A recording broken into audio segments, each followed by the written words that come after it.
Akhirnya drama sidang kasus pembunuhan Dante berakhir antiklimaks bagi Tamara Tiasmara dan Angger Dimas, orang tua Dante, yang mengharapkan Yuda Arfandi dihukum mati atau setidaknya hukuman seumur hidup. Harapan Tamara dan Angger tidak berlebihan mengingat jaksa penuntut umum pun menuntut Yuda hukuman mati dan pledoi atau pembelaan Yuda pun ditolak majelis hakim. Namun di titik yang paling krusial, Hakim Ketua sebagai pemutus perkara mempertimbangkan dua hal yang meringankan Yuda, yaitu terdakwa menyesali perbuatannya, belum pernah dihukum sebelumnya, dan berlaku sopan selama persidangan.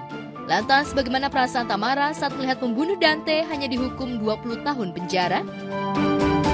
Mengadili, 1. Menyatakan terdakwa Yuda Arfandi secara sah dan meyakinkan bersalah melakukan tindak pidana pembunuhan berencana sebagaimana dakwaan pertama primer penuntut umum.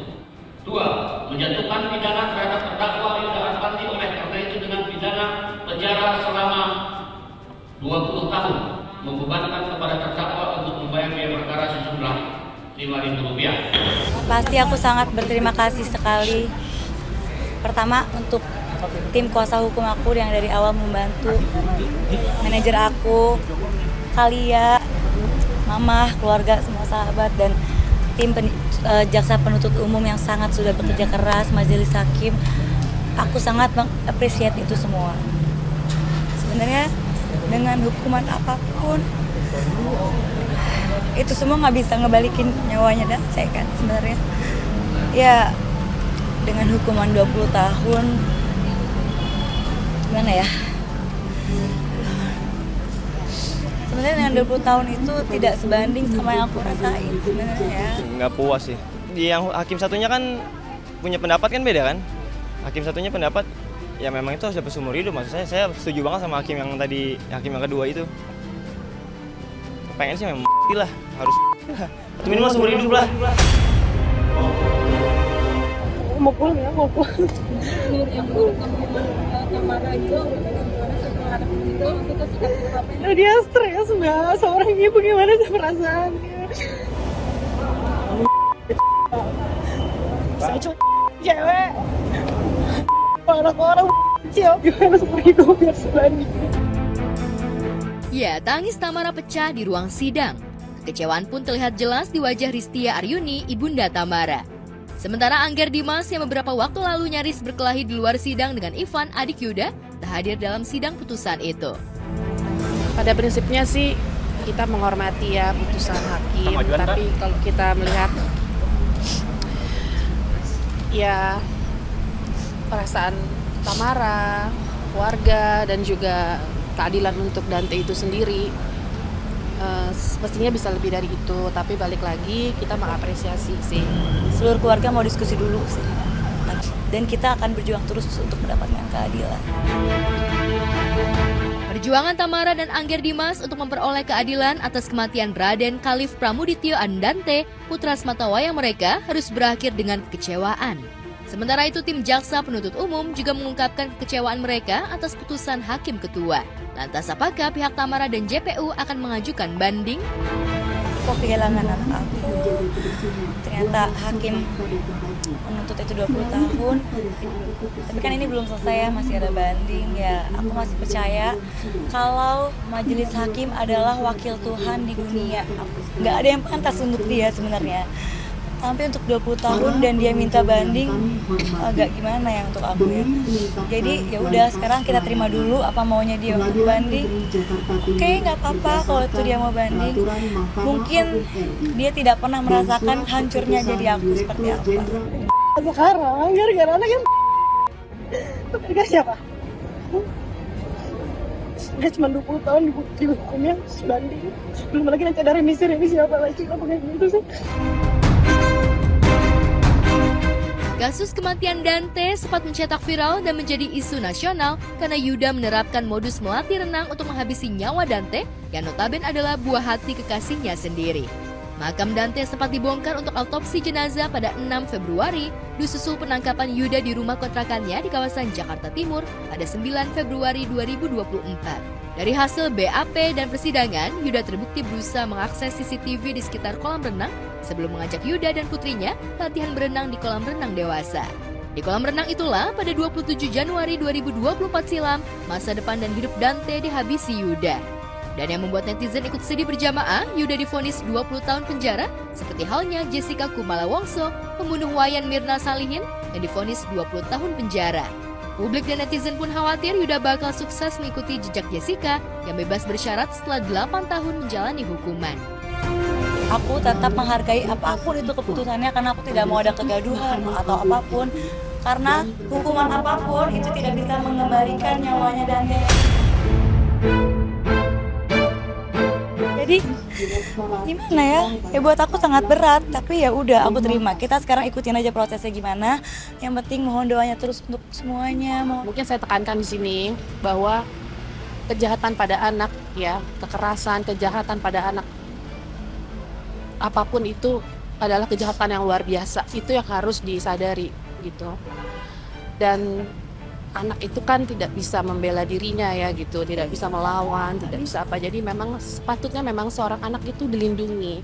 Jadi pentingnya ini ya dari kasus ini juga membangun awareness ya pada masyarakat. Dan aku gitu sangat-sangat merasa bersalah. Iya, kamu nggak salah apa sayang. Ya.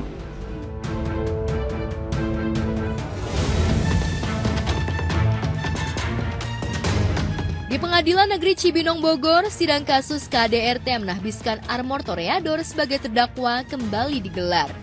Dalam sidang yang beragendakan pembacaan eksepsi terdakwa itu, kuasa hukum Armor kecewa lantaran eksepsi atau sanggahan Armor atas dugaan KDRT ditolak JPU dan majelis hakim. Selebgram Cut Intan Nabila selaku saksi korban sekaligus pelapor menangis haru ketika dijumpai awak media. Didampingi Anna Sofa Yuking, kuasa hukumnya, Intan mengaku masih trauma berdekatan dengan Armor dan belum siap pula bertatap muka dengan terdakwa yang masih berstatus suaminya itu. Eksepsi itu adalah keberatan penasihat hukum atas dakwaan jaksa penuntut umum. Begitu. Beberapa keberatan itu diantaranya itu ada ketidaktelitian jaksa penuntut umum dalam penentuan delik. Terdakwa mengajukan keberatan, eksepsi. Intinya mereka menyatakan bahwa JPU dakwaannya outscore level. Tentu ini sesuatu yang aneh menurut kami ya, karena sudah jelas peristiwa ini disaksikan oleh seluruh masyarakat Indonesia. Peristiwa ini ada dan pelaku ya terdakwa dalam hal ini juga sudah mengakui di hadapan publik sudah melakukan pemukulan KDRT terhadap klien kami lebih dari 5 kali. Trauma. Dia lebih banyak ke trauma ya. Setiap lihat Armor tuh dia nangis. Dia trauma, tangannya gemeter dan itu wajar ya. Ya, semua korban pasti mengalami itu. Jadi lengkap ini ada 4 dakwaan oleh jaksa penuntut umum. Ya bisa berlapis atau memang nanti mana yang paling terbukti. Ya itu 44 ayat 2. 44 ayat 2 itu kan ancaman 10 tahun. Di penjara sejak 13 Agustus lalu, pekan lalu Armor sempat meminta maaf kepada Cut Intan Nabila, kepada keluarga besarnya, dan kepada masyarakat pada umumnya. 2 video KDRT yang diunggah Intan telah membuat orang tua Armor ikut mendapatkan sanksi sosial dari masyarakat. Sementara Intan justru didukung oleh masyarakat dan sejumlah pesohor seperti Mulan Jamila, Richa Novisha, Marisa Ica, Henny Rahman istri Alvin Faiz, dan masih banyak lagi. Berkat dukungan mereka, pekan depan Cut Intan mantap untuk melayangkan gugatan cerai terhadap Armor ke Pengadilan Agama Cibinong. Lalu benarkah Anna Sofa Yuking juga akan mengawal kasus perceraian Cut Intan Nabila dan Armor Toreador? Ada proses penyembuhan juga terhadap luka-lukanya sampai hari ini. Tapi yang pasti ya resiko yang juga sangat berat yang harus ditanggung oleh Intan adalah dia mau tidak mau harus bercerai. Itu kan bukan sesuatu yang mudah. Tadi ketemu dengan terdakwa ya layaknya sebagai orang muslim karena ini akan mengajukan perceraian.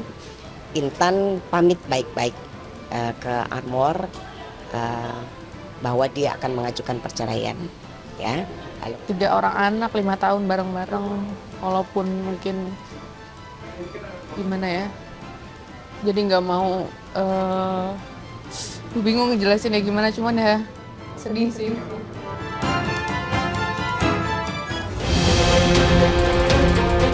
Sesumbar Farhad Abbas yang mengancam akan memberikan efek jera kepada Denny Sumargo dengan tangan kosong seolah menjadi bumerang bagi pengacara kontroversial itu.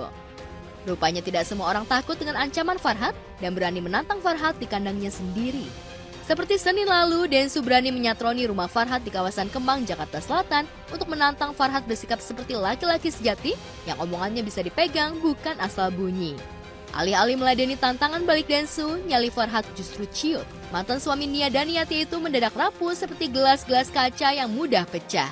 Jika Densu mampu memadukan sikap gentle dengan ketenangan, Farhad justru gelagapan. Kayak lu mau biar gua. Enggak lah, Yan. Selamat datang di rumah.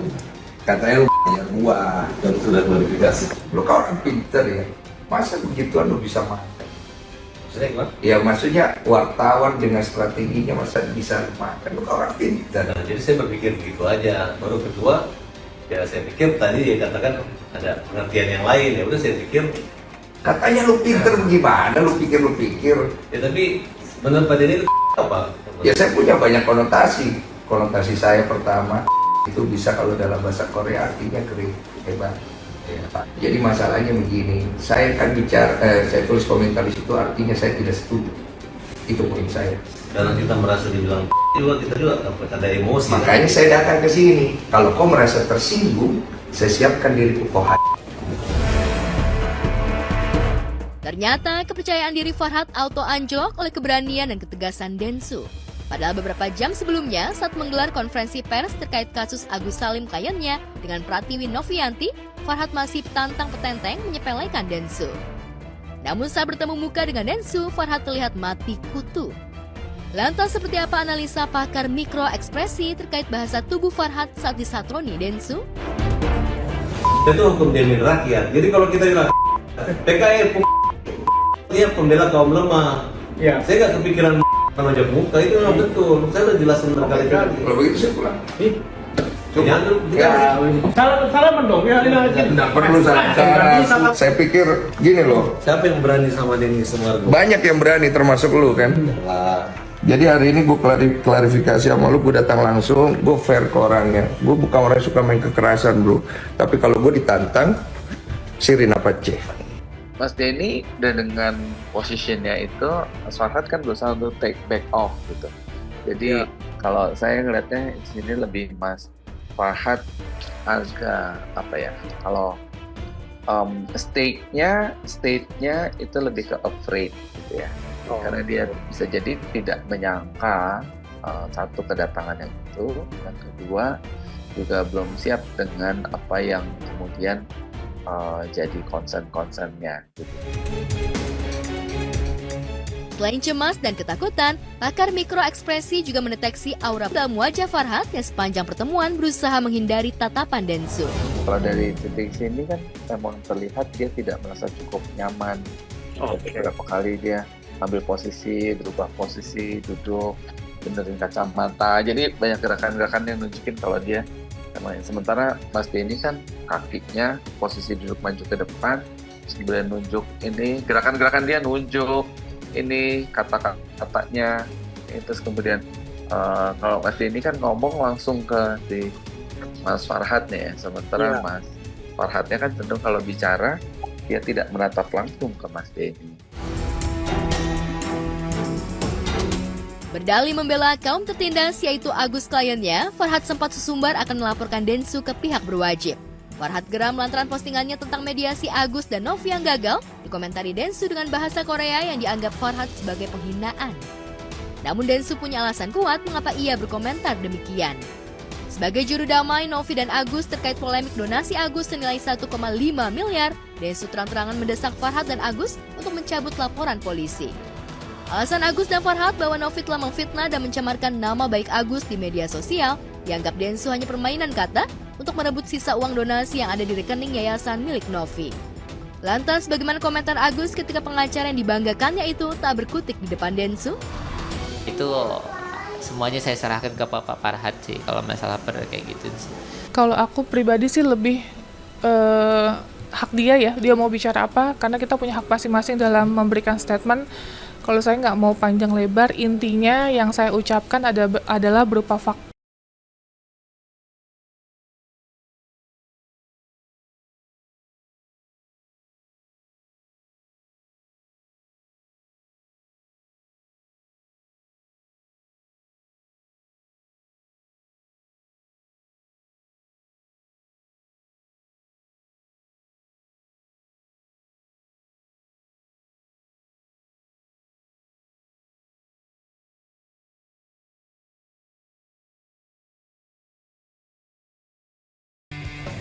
Kalau kamu punya kebaikan di dalam dirimu, ngapain kau pergi tuntut orang?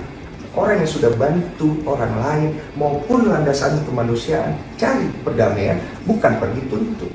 Loh, persoalannya gini mas, bukannya kita gitu kan, memang itikat baik maaf itu nggak ada, kecuali terserah itikat baik atau tidak. Pertama, itikat baik harus datang dari diri kita sendiri.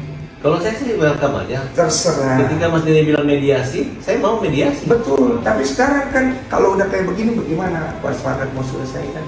Iya, cuma kan ini kan jadi panjang.